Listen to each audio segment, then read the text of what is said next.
Factoring trinomials. So, let's factor x squared plus 7x plus 12. First, maglagay tayo ng open and close parentheses para sa dalawang binomial factors ng trinomial na to, like this one. So, I call it shades kasi mukhang shades siya.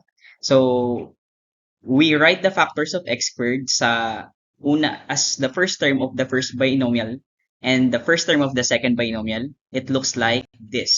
So, ayan.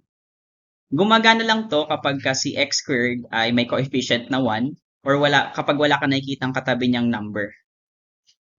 Next, isipin natin ano yung factors ni 12 na pag pinag-add mo ay 7. So, magta-try and ang gagamitin nating method is trial and error. So, let's try 6 and 2. That is 12 pag minultiply. Pero pag pinag-add natin si 6 and 2, that is 8. Close enough pero hindi equal kay 7. So, we'll still try another set of factors ni 12. Try naman natin si 3 and 4. Yan. So, if we multiply 3 and 4, we get 12. And kapag pinag-add din natin sila, we get 7. So, that satisfies the condition.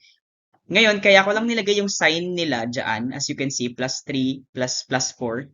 Para mas madali nyo maintindihan kapag nilagay ko na siya doon sa dito. Ayan. So, we have x plus 3, x plus 4. Or, para proper ang reading natin, we read it as quantity x plus 3 times quantity x plus 4. So for your practice, try x squared plus 10x plus 16.